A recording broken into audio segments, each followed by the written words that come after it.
Hi,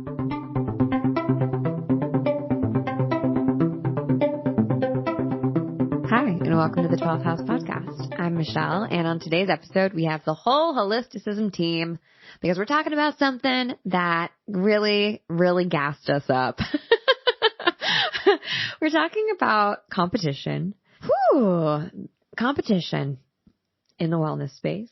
And we're talking about what is often the byproduct of competition, which is imitation. And this episode was definitely inspired by some things that have happened to us as a company over the last couple of weeks, which is always an interesting thing to be navigating sort of in real time. And we just wanted to have a conversation out loud about this weird territory. What do you do when people imitate or copy something that you've made from your soul? How do you not take it personally and not get butthurt about it and be the bigger person and have empathy and, as Thais says, boss up and just know that there's no one who can really replicate what you do when you're doing it with your intuition, which is a beautiful thing about running an intuitive business. But also, how do we navigate those waters and respect ourselves and hold our value and also reflect back to others that we do honor ourselves and we do respect the work that we do and we do have integrity and we expect that for the people around us.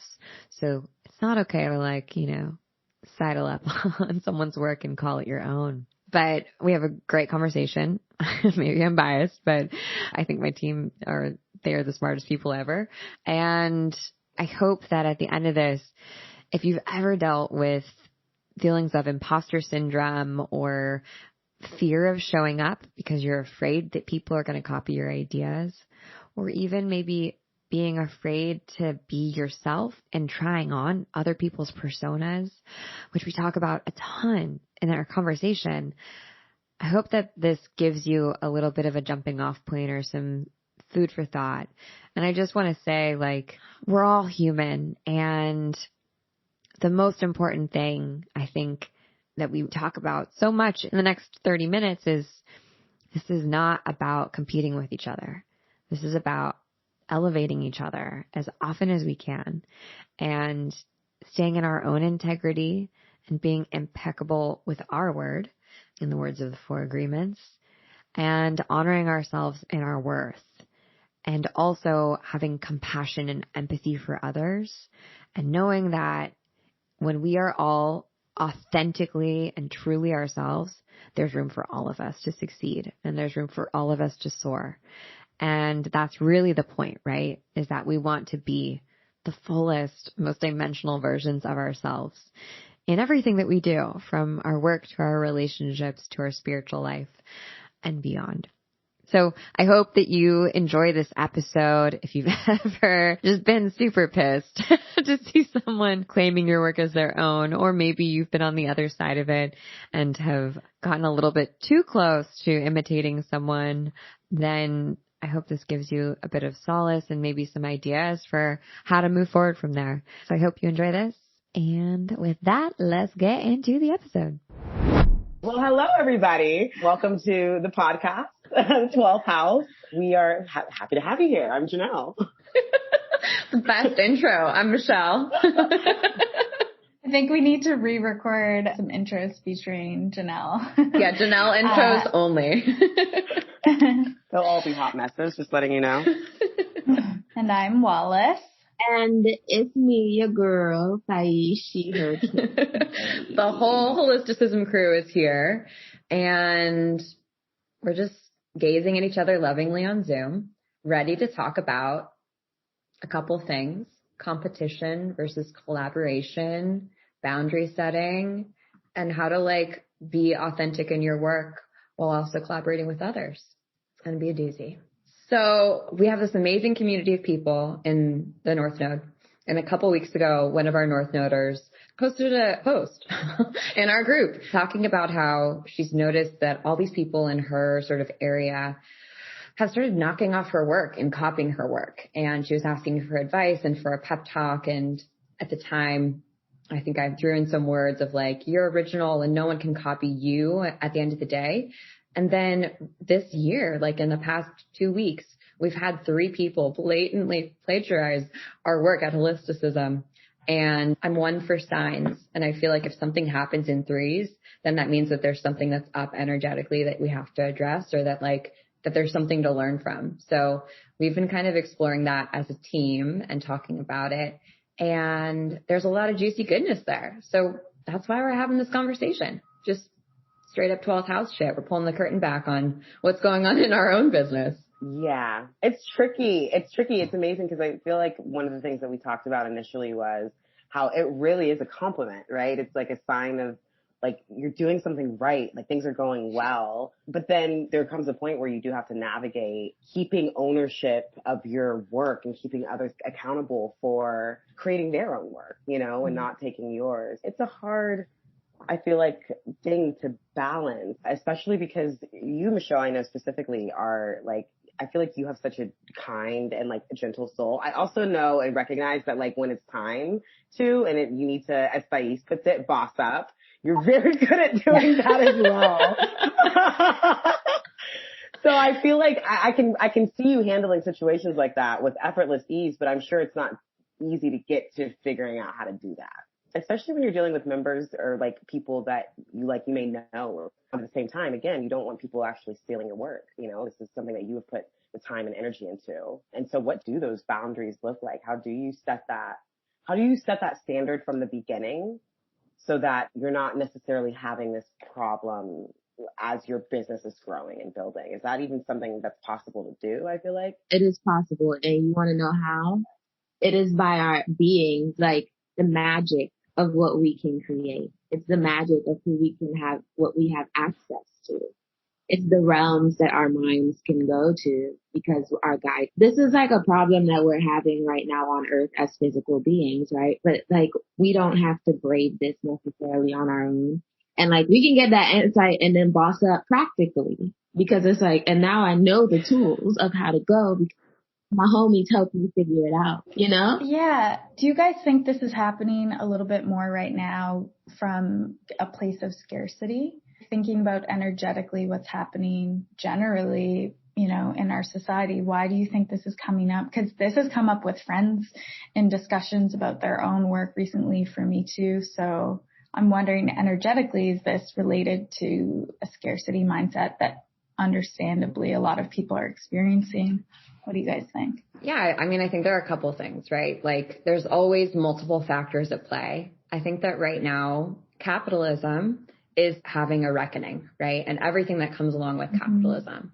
And competition is not a byproduct of capitalism. It is the idea that capitalism is built upon, right? That inherent. if we have, exactly, that if we have a free market, that the cream of the crop will rise to the top. The best of the best will beat out the mediocre. And so there is competition to be the best. The idea of competition is actually just a myth. That's not true. There actually are enough resources for everyone on the planet to be supported and have a good life. There actually are enough clients for every person out there who's a nutritionist or who is, I don't know, an energy healer or who's an Akashic Records reader to have all the clients that they need. We can both offer the same service and it's all good. We're not in competition with each other. And I think also competition turns everyone into either winners or losers.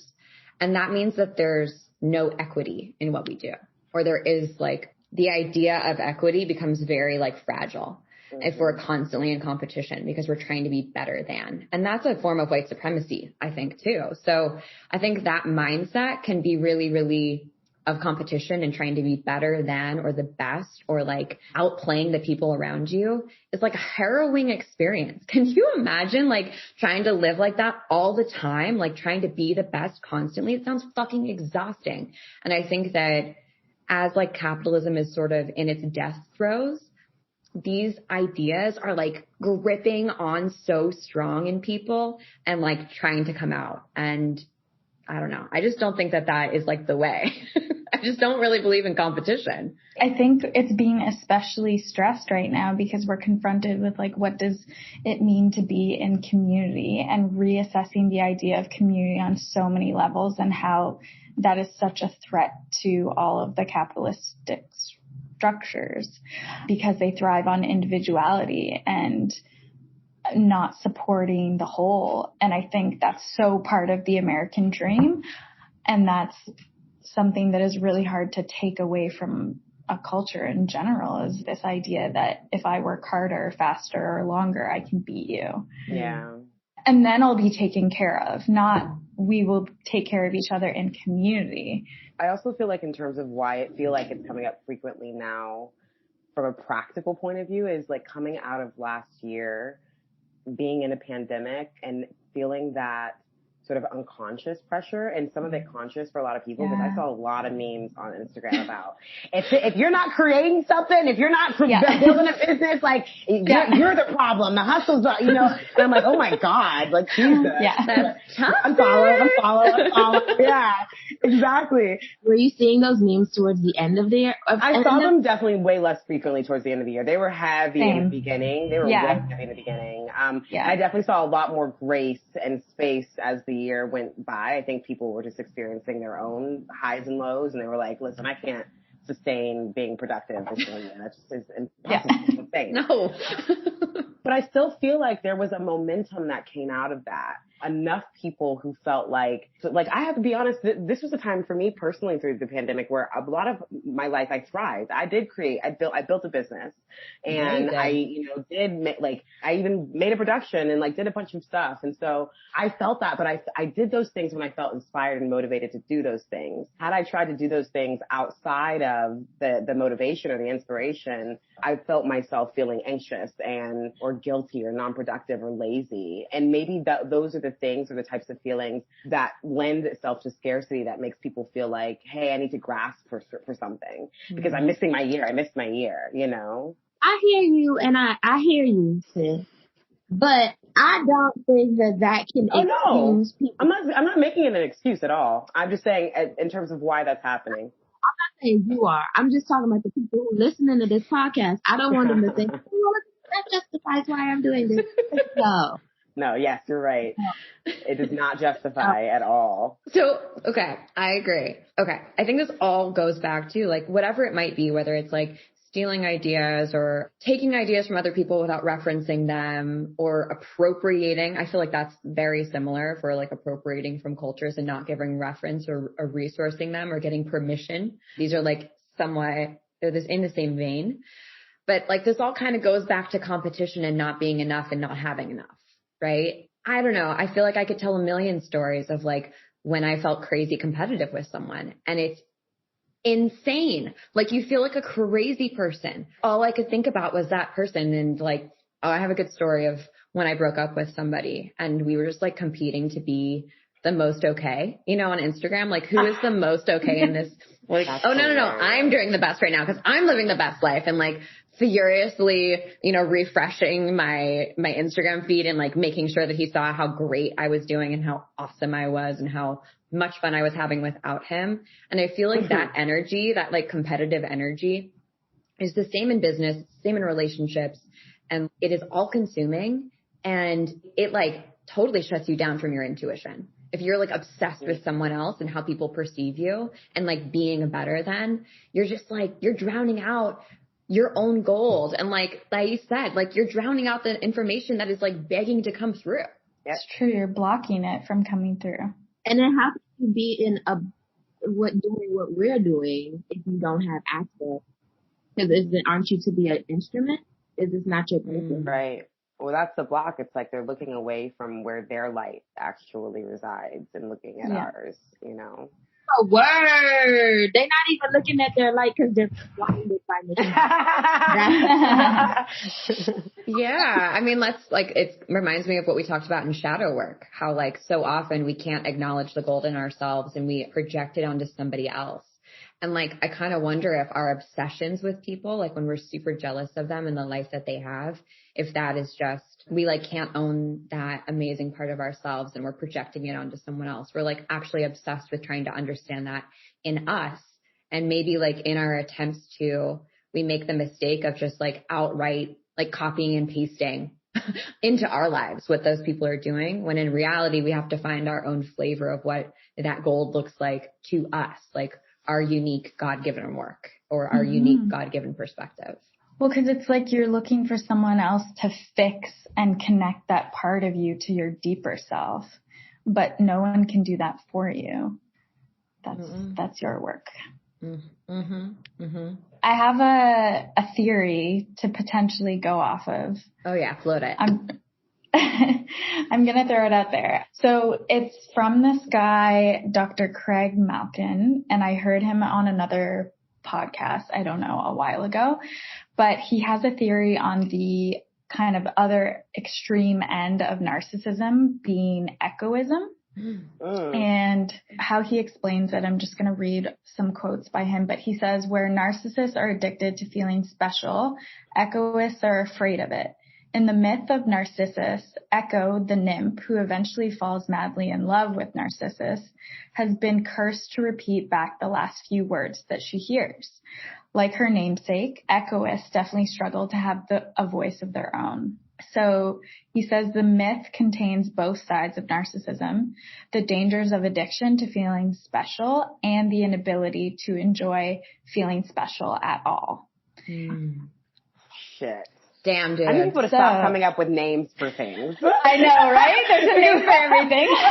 People to stop dragging me is what needs to happen. Yeah, exactly. Let's not read my book, okay? Stay in your own. I felt the same way. I was like, wait, there's a name for everything. There's a diagnosis for everything. Yeah. Well, it's interesting because when I hear some of these things, like, you know, like I don't think I'm an egoist, but you hear some of these things and you're like, there are aspects of that, right? That like I've definitely shown up as like in my life, 100%, you know? But I think it's all a spectrum. Yeah. Sorry to interrupt you. I think that's where right now. So upset. Okay, well, this is great. This will spark some discourse. I'm just saying, like, that shit went all the way over my head. I was like, what are they doing right now? I don't know. Excellent. All right, so this is where I took it. I think it's all a spectrum, and I agree with what you're saying, Janelle. It's like we all have qualities of being narcissists too. Like you fall somewhere. Like it's not black and white. It's not either or. And I think that's really hard to remember and for us to hold.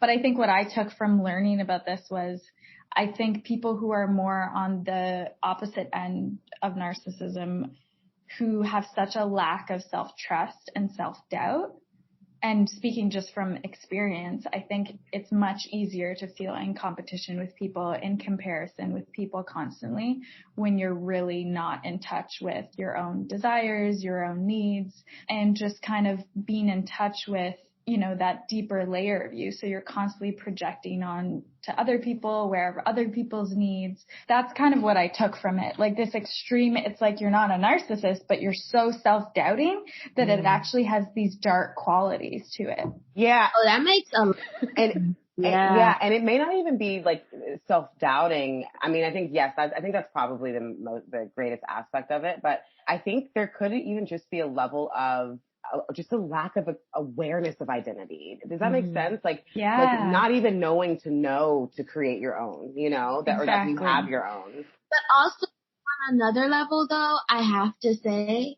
this is all linked to, there are some people that make sure that there are other people who never have access to a light or to a thought that they could be more than an echoist. Yeah.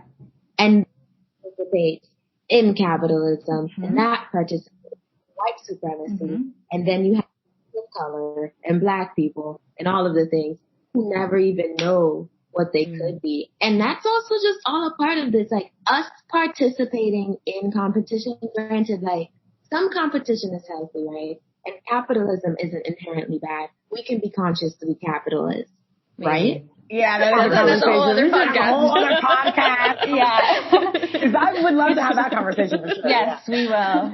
We will. Let's just bookmark that. Yeah.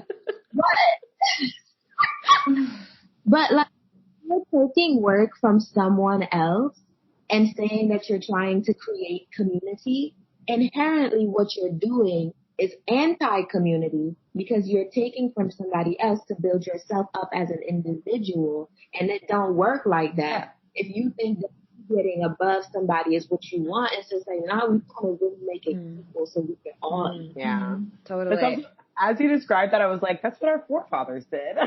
Yeah. And I don't think, I think that with everything you all are saying, like, yes, 100%. And I think that there's lots of layers to this, and it depends on the situation and the person that these things could come up. But I also think with the egoism thing, a lot of people learn that it's not safe for them to be special in their young lives, right? Especially intuitive people. If you're intuitive and you're a kid and you meet an adult and you just know something's fucking off about them when you're a little kid and you see them and they can tell that you see them, you get in trouble, right? Yeah, they shut you down. Yeah, you do. So you learn to like be not special, or to just like, maybe the way to be loved is to like fade into the background and not be problematic, not draw attention to yourself. That's definitely how I grew up. Like, do not cause any trouble. I don't want to hear about you. I don't want to see you. Just like exist and don't cause problems. And so I think that egoism can kind of be a little bit of that, maybe, of like, I don't want to be special because I learned that being special isn't safe. If someone else is special and safe, they're thriving, they have an amazing life, they're successful, then I can copy that because that's safe. So I can be special in their way. And that's really sad. Like, I think at the end of the day, that's just really sad because you don't feel safe to be yourself and to be seen as yourself. And we should all feel safe to be our most authentic versions of ourselves. I think we're just trying to be accepted. So when we see other people being accepted and we're like, oh, I can be special in that way and that's how people will love me, then we're like, okay, I'm going to try that until I finally learn that it's just that I can be special in my own way and I can be loved just by being myself innately. But damn, that shit's so fucking hard to learn. Yep. I'm just going to tell you, let me tell you, but that's the work.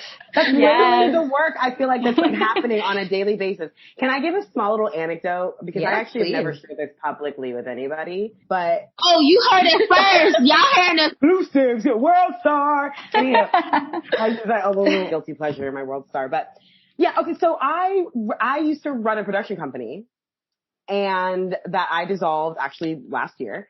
And when I started the production company, I started it with with two partners actually. And both those women were white. It was my idea to start the production company. I really wanted to start creating my own work through my own company. But I knew that these two women, because they were integral in the first film that I ever made, needed to be a part of this company. They also were going to be great partners. And so we did that. We created a company. We put in our money. We started working together. And as time moved on and we continued to create and produce, and I was developing my series No Chill, I started to feel bits of not competition, but I guess competition is the best word I could use.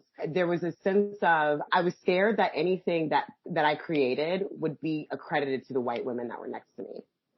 Specifically because all of history shows me that, right? That like, for the most part, when Black people create something, it's stolen by white people. And so I didn't realize that at the time, but I really, really struggled in my relationship, specifically to my main partner who I work the most with. I really struggled in my relationship because I was dealing with a power struggle because I was scared that the work that I felt like was mine would be taken credit for.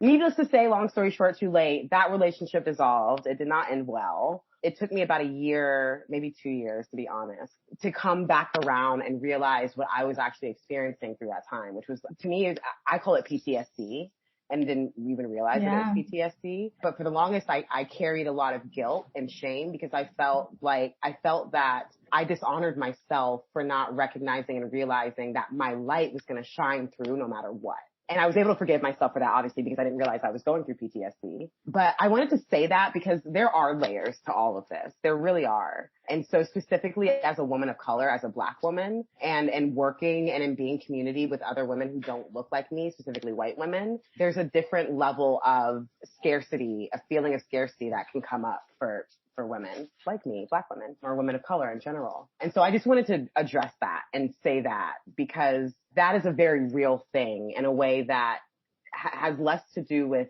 how you value yourself and more to do with what we've seen through history. And if we can recognize that, I feel like we can shift the focus because I had to, that's work that like I had to do. That's work that I'm still doing. That was a traumatizing experience for me. I have to be really honest. So yeah, I don't know how to conclude that, but that was on my heart. I really wanted to share that in this podcast because I think that that's something that isn't spoken about a lot in terms of competition. I'm glad you did. Yeah, I think like that with white supremacy, everyone who experiences marginalization under white supremacy is in competition with each other because there's only room for one, right? Like you hear so often, there's only room for one woman at the table. There's only room for one person of color at the table. There's only room for one. And you have to be also like the most special, the most superior, the like ideal version, right? And again, like that is centering whiteness and white men as the people who hold power, and that we need to like perform for them and be accepted by them, when in reality, the truth is like we hold far more power. People who experience marginalization hold far more power than they do. There's more of us. And if we were able to be in collaboration with each other instead of competition with each other, if we're able to step outside of this construct and the structures of white supremacy and capitalism, I would say, then like we would get to the root of this problem much more quickly. But so, Janelle, to your point, it's so complex, right? It is also so personal. Like each of us has to deconstruct this in ourselves. And like, I'm not perfect at it. And it still like comes up, and it was hella triggering for like all this stuff to come up in the same week. Like, ugh, I thought I was over this. I'm so good at sending people invoices when they like copy my shit. I'm amazing at it. I just like instantly send an invoice, like pay me for my copywriting that you knocked off and put on your website. And like normally that's how I handle it. But there was something else to this that just like, ugh, didn't feel good. And I think part of it was like me feeling that competition arise in myself. And like, I don't want to perpetuate that. I want to be above that. But I also want to stand up for myself and stand in my worth and be an example for other people to know their worth too, and not just be bulldozed or not just like accept it. It's complicated. Yeah. You all said something just now about the worth. I also want to just also say that we are all privileged on this right now. We are in a position where we have time and resources that allow us to sit and think. A lot of people who participate in white supremacy because they have no other choice, because they have to. And this is what white supremacy thrives on. Because like when I try to boycott people that are out here, like Goya, now what? I was just like, bruh, I'm not using your split peas anymore. But after like 6 grocery store shops, I had to buy Goya. And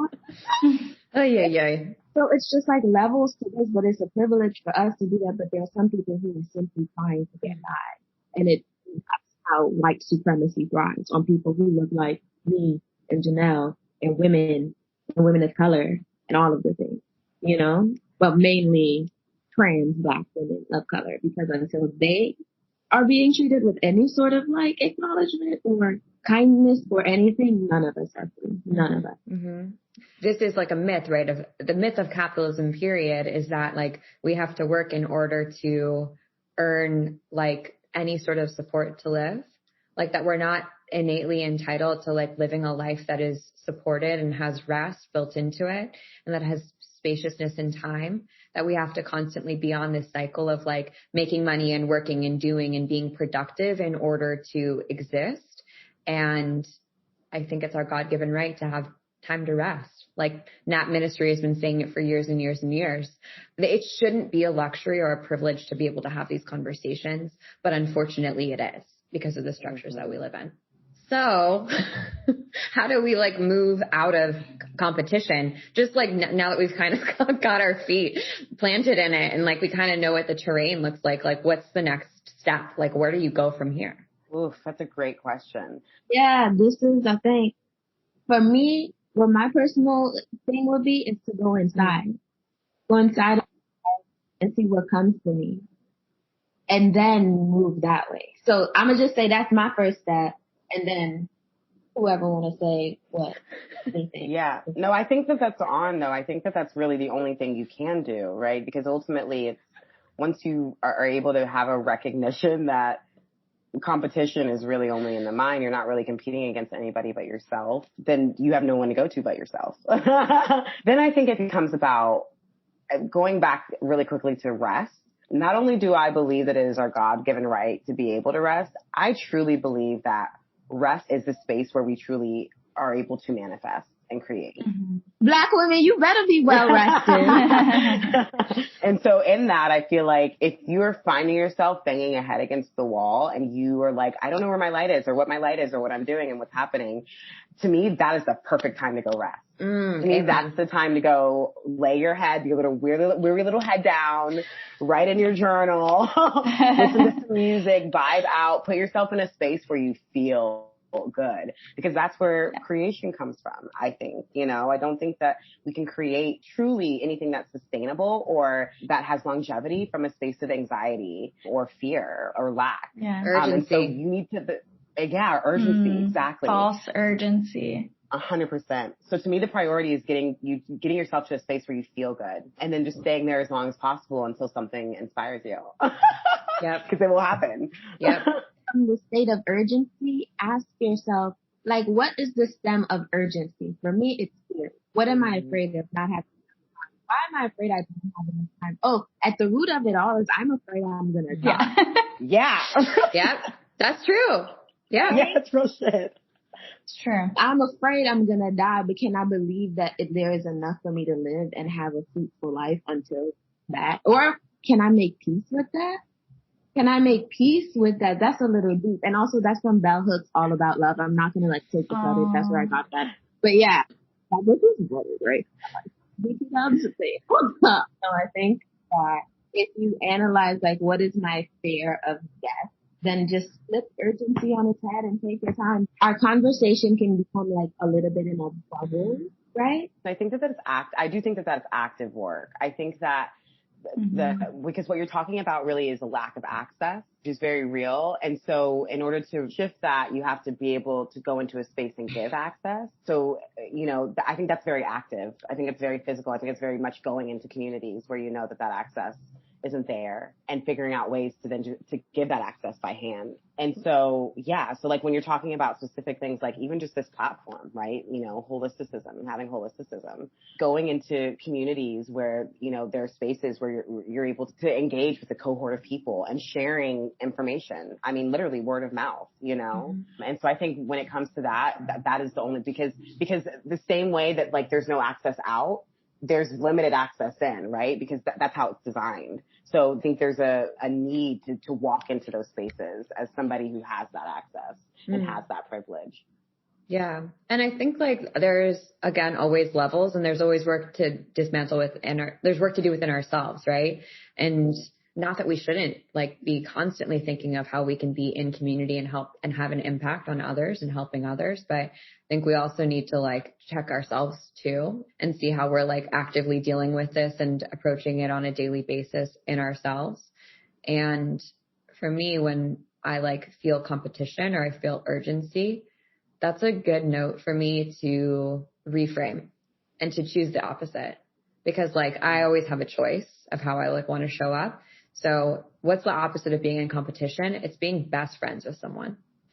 It's like collaborating. It's like, oh, instead of making you my enemy, because that's what a competitor is, like, let's be BFFs. Because clearly there's something in you that I'm into, because I'm obsessed with you, right? Like I'm jealous or I'm envious or I'm like, can't stop like looking at your Instagram stories. There's clearly something here. And like, why would I feed the like wolf of envy when I could feed the wolf of like friendship and collaboration and like uplift both of us? And improve both of our lives, because I know I'm fucking dope. So anyone who like becomes my friend their life's gonna be elevated, period, just because I'm really fun. So like it's good for everyone. It's like shine theory, right? So whenever I feel like that competition rise up, I just ask myself, first off, am I really competitive with this person? Am I being like, is there something else here? And if I truly feel threatened, then like I should try to be friends with them, and I should reach out and collaborate with them and see if they're a dope person. Like see if we are aligned. And if so, like let's work together, because even if you, Janelle, and I, like if we teach the exact same thing, there are just some people that are not going to be my people, who just are like not going to like me and not going to be with my vibe. And there are going to be some people that are obsessed with you and don't care about me, and vice versa. And that means that there's room for both of us. And if we like, come together like super Power Rangers, and that just means that we can help as many people as we possibly can. And like, I don't know, you make a new friend. I think that that's the key to like getting out of competition. I love that. Yeah. And I think it also gets away from the idea that we need to do everything on our own and be on this island. And like, that's how we'll achieve and have our voices heard, is just like me.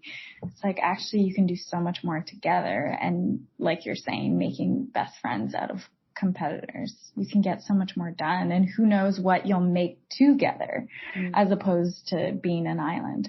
Yeah, I mean, I always really believe that when you're collaborating, when two people come together, it really is to the power of 2 or 3 or however many people are coming. It does. It makes everything bigger and grander and greater, and the opportunities grow. And I don't know a shit ton about the Bible, but I know enough to know that. You know a lot. Yeah. I know enough to know where, actually, Thais, you might have to correct me on this though, but I think it's where 2 or more are gathered in my name, there I'll be, or like, there I am. So like, basically the idea is like when people come in together into community, that's where spirit dwells. That's where that's when magic is starting to happen, So shout out to the Bible for that. Come on now. Come from Bible. I want to know what it is. It's either where 2 or more are gathered or where 3 or more are gathered. It's 3. Actually, Okay. Just kidding. Well, but here's how I always interpreted the 3 or more is it's the 2 people and the Holy Spirit. Okay, speak on it. So you really only need 2 because the Holy Spirit always don't show up.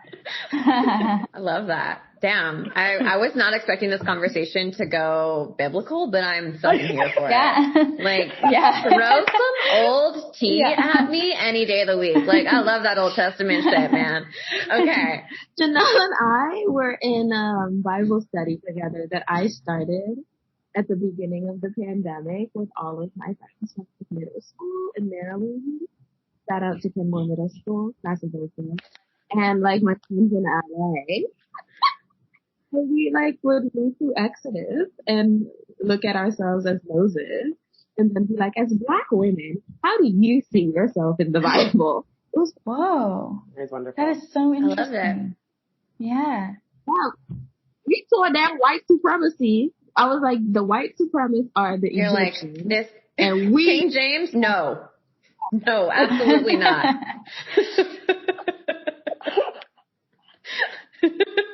You can't spell it. New age. I love it. So we're getting to the end of our time together, but one final thing, there obviously it's not always like butterflies and sunshine and rainbows that we can just collaborate with the people who like are the most dysregulating to us and who knock off our stuff. So let's go hot takes. How do you create a boundary and respect yourself in the world if you feel like people are on your case? Like, what do you do? Yeah, I'm currently working on that with my mom. Shit is hard. Yeah, no, that's a great question. I think that there's definitely a level of, I love the term, thank you, Thais, for coining this for me, but I love the term boss up. Mm-hmm.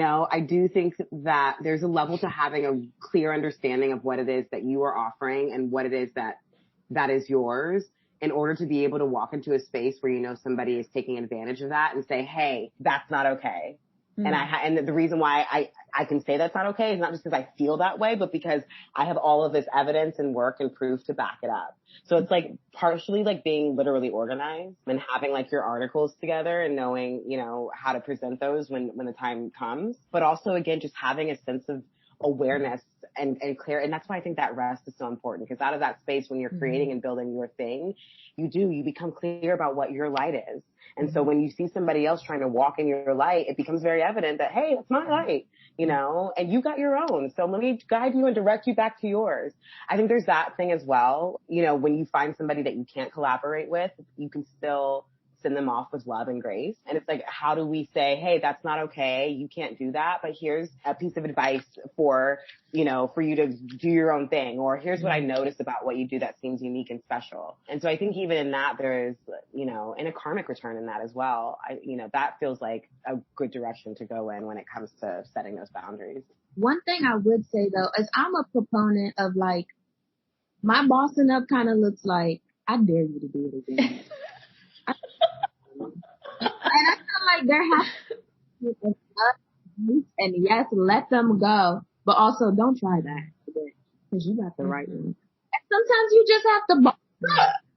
I don't know what the bossing up looks like, but it looks a little rough. It might look like a call out. You know what I'm saying? But I'm not trying to be a part of like cancel culture or call out culture, but I think some people need to be called out. And some people need to be lit up. And people need to know and see. And you don't want this smoke. So like one of the things is like, I'll be graceful with you behind the scenes. And if you center yourself and your feelings and what's best for you, then you can maybe navigate and see. And then also be like, I never boss up on you. All right. Yeah. At the end of the day, you have to be with yourself. You have to sleep at night. So like, what's going to help you sleep at night knowing that you are standing in integrity in whatever that means in your life and to who you are. Also, copyright your work. Every time you type something out on the internet and you publish it, technically it has copyright on it. So there's that. Also get trademarks. Like that stuff's really important if you are starting a business. And I would say like protection rituals, also super important if you're not cleansing and protecting. Like if you're just cleansing all day long and you're not protecting, like time to learn some protection rituals from your ancestry, from your lineage. I wear an amulet that is like a little Italian amulet. That's a protection amulet, but like you can also just ask for protection every morning. And I think also saying out loud, like, I don't consent to things. Like if a boundary has been crossed, saying I don't consent to you crossing this boundary in this way, saying it out loud sets a really clear boundary for people even before they've crossed it. So if they're like edging, if they're like on the border of crossing your boundary and you're like, actually, I don't consent to anyone plagiarizing my work or copying my work without referencing me, that makes it really clear for them. If you want to continue to engage with me, totally great. You got to reference me, or you got to like say that you learned this from me, or whatever it might be, whatever it might look like. And send invoices if people copy your stuff. That's one of my favorites. That is the boss up technique that I will be using. Whatever. I mean, I don't know what people would really copy, but you know, if that happens, that's what I'm doing. I'm sending invoices. Right. I'm gonna do that for people copying my style. There you go. But how do y'all feel about the calling out though? Oh, can I say so? Okay, yeah, I do want to say something about that. And you actually touched on it, Thais, when you started to go into how it is that you want to feel. You know, I think that, yes, I do understand the impetus for calling people out. My only thought about that is when you then participate in something that is with the intention of shaming or calling out or bringing attention or awareness to something that somebody has done that has wronged you or has crossed the boundary for you, you continue to engage in that energy. So you have to ask yourself, is that an energy you want to continue to engage in? You know, I think that the reframe for me of exactly what you're saying is like starting a dialogue. That doesn't mean that by starting the dialogue, you have to like give up your integrity or how you actually feel about them copying your work, but it opens the door for them to also come and surprise you, hopefully. And they might not, with their self-reflection after you kind of call them into the conversation.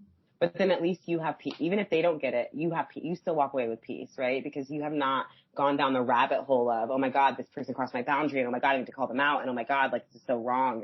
You're out of that mode. And it's more like, bless you, I recognize what you've done, and I'm going to call and hold you accountable. But I also recognize that my own is my own, and I'm going to continue to grow and thrive, you know? And I trust in that. Yeah, I feel like those conversations are important to have.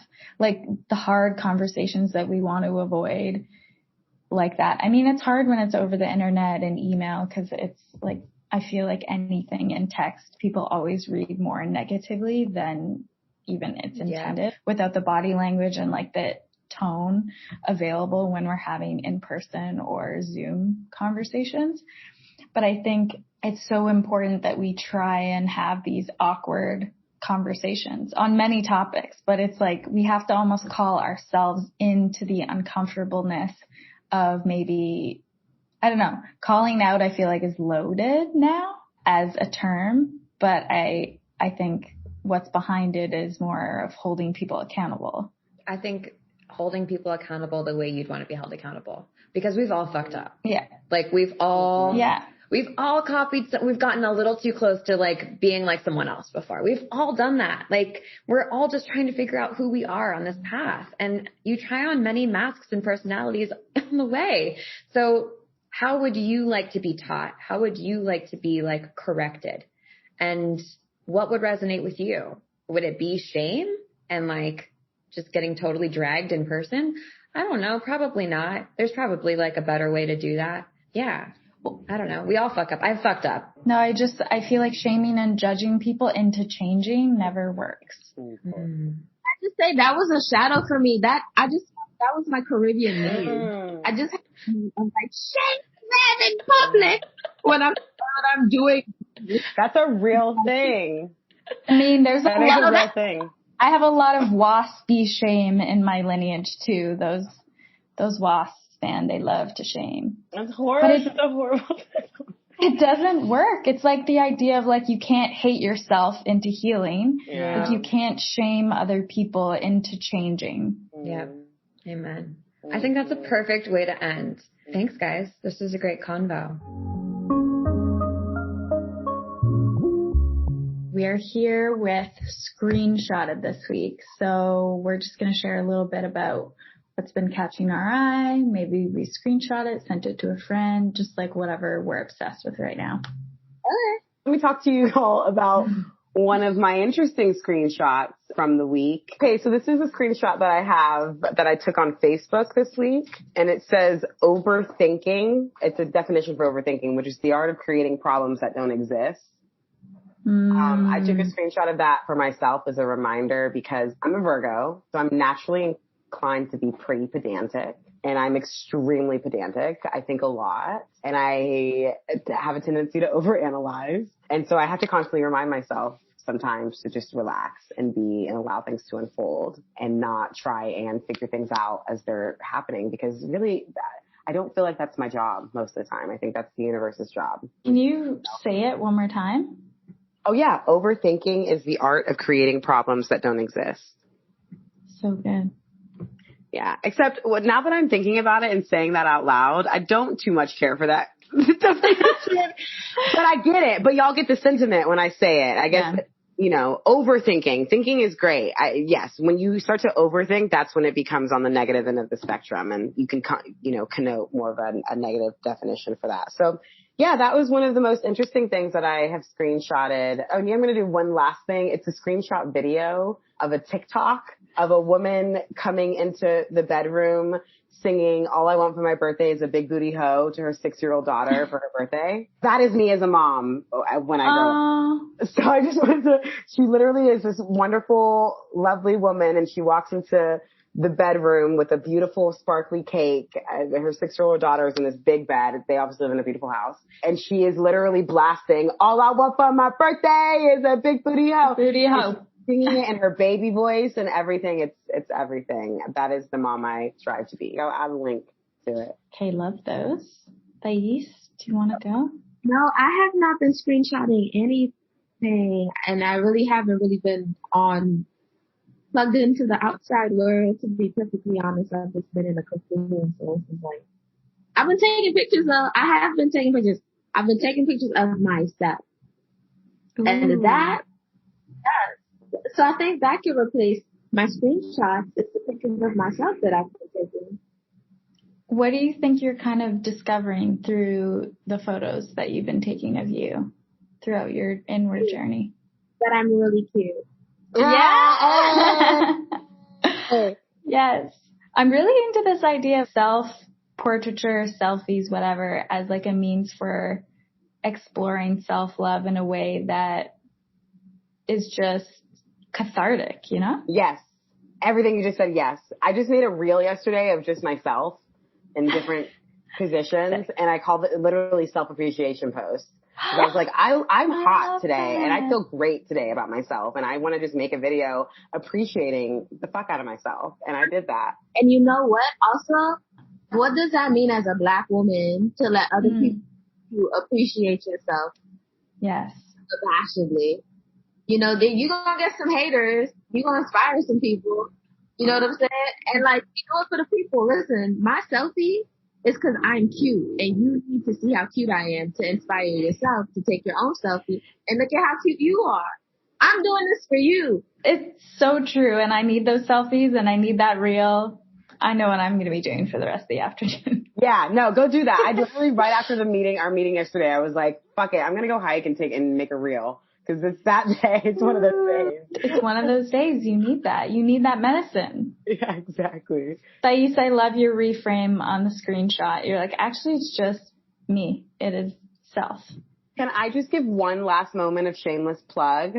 Yeah. I did, because I did also screenshot one other thing today, which is a picture of the poster for A Little Late with Lily. Because I'm going to be on that show next week unless they cancel or cut my scene, which could happen, you know. We're not claiming that. But they're not doing that. It's not happening at all. But I also just talked to the producers yesterday and they said that it's still on. So we're good. But wait, please say more. I am on A Little Late with Lily. Lily Singh is a late night talk show. Yes. Host. She is, I swear, Canadian. But yeah, she's Canadian. No, she's Canadian. Yeah. And she's on NBC. Uh-huh. And she's on NBC. I think she's actually from Toronto. Shout out to from Toronto. Yes, she is. Yeah. All right. Well, I took a screenshot of that just to post on all over my social media, and I'm plugging it on this podcast. It's supposed to come on Wednesday the 20th at 1:35 a.m. PST. So yeah, go check that out. Yeah. Can you stream it online? You can also stream it the next day online on Hulu. Hulu's the only one that I know of that has NBC. Or if you have like cable network and you can stream like cable online, you can do that as well. I haven't had cable in years, so I don't know how that works. But yeah, so there's that. And it's my first principal role on national television. So like the biggest. Are you playing a character? Yeah. No, I play the main. It's Lily and I in a sketch about amazing. Kamala Harris. Yeah, it's really cool. Sick. Hey, congrats. That's like. Yes, queen. We stand you. Yeah. That's fucking so sick. Yeah. We'll link to that for sure. Yes. And she just directed a promising young artist. His name is Peyton Pearson. Yes. Not for him. He's going to do big things. But she directed his music video. I did. Which we also need to link. I haven't watched it yet. I want to watch it. Oh yeah, check it out. So I'll send the link. I'll put the link up in the chat. This is like turned into self-promotion for me. These are things that need to be promoted. If you got things to share, then guess what? The world needs to hear it. So if we get heard, then guess what? All right. Hallelujah. So on that note, go check out the video. It's Comfortable by Peyton Pearson. I am linking this in the chat. It's pretty awesome. I'm not gonna lie. I directed it and it's pretty great. Get it, Janelle.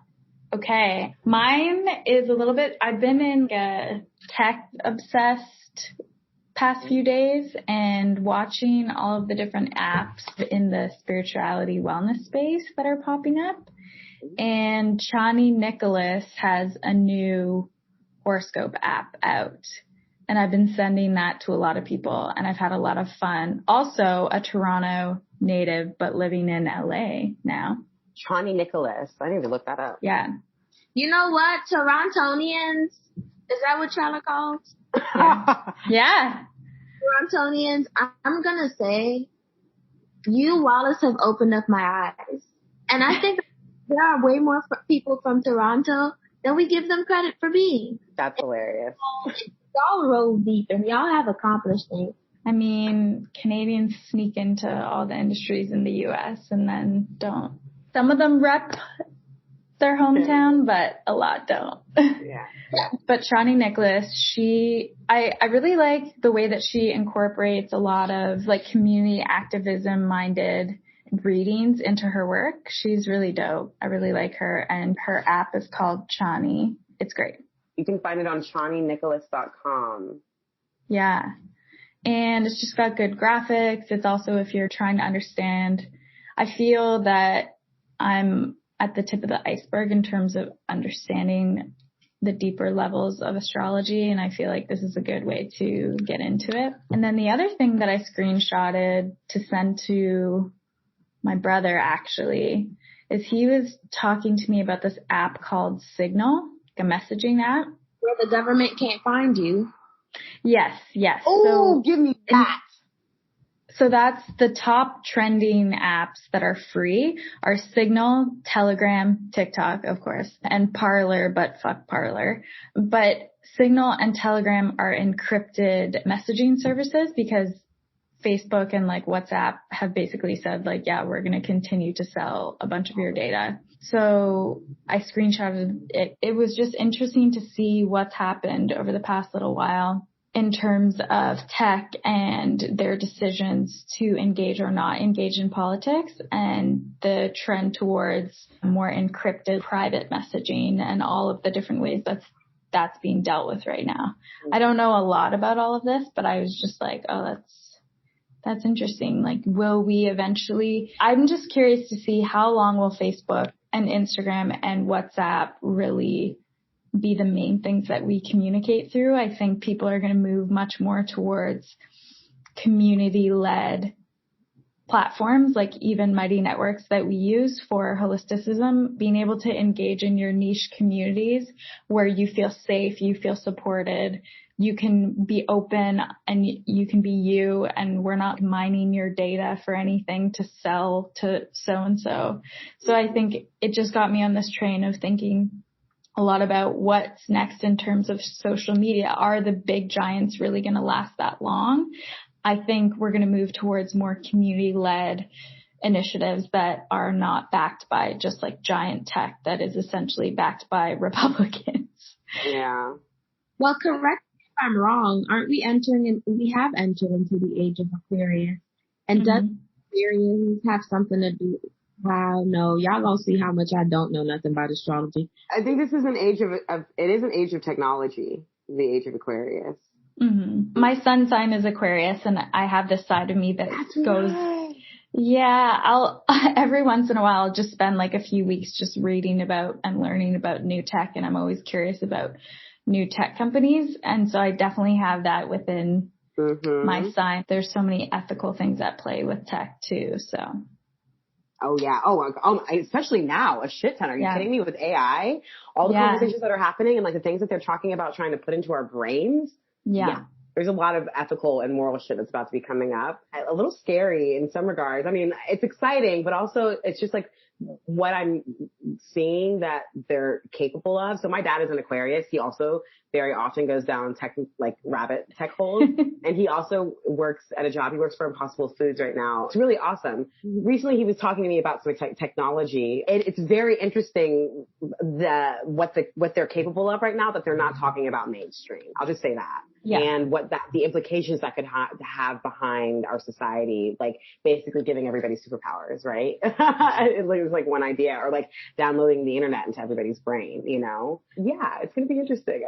That's the reason I say all of that. No, I'm totally with you. Yeah, because I do think that those are conversations over the next decade or couple of decades that we're really going to have to start having, because I think that it feels at least that some of these pieces of technology are steadily making their way or trying to make their way to mainstream. And so, yeah, it is. It's going to be very interesting. The other thing that I wanted to touch on really quickly is you were talking about how we may move over to more community-based platforms. And I definitely hear a lot more sentiment behind the people going off grid.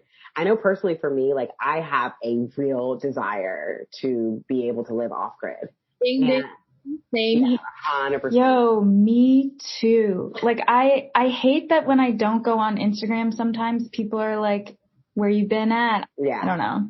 No, 100%. I agree with you. I think that one thing that, and I think this happened for a lot of people, but one thing that definitely solidified that for me was watching that documentary, The Social Dilemma, really was pretty scary when you think about, you know, these companies they're trading in our lives. They literally are trading in our futures, and they are not only betting on what we're going to do next, but they're trying to predict it. And I'm not trying to live a life where like there's a computer out there trying to predict what I'm going to do next, you know, so much so that it's then going to try and sell me that very thing. I'm not interested. That sounds like such a miserable, like a toxic life and energy system that I'm just not interested in being a part of. So I agree with you when you say that it feels like we're moving more towards community-based platforms, but it also makes me wonder, because I feel like in order for that to happen, there also has to be simultaneously a move away from capitalism in the way that we've seen it.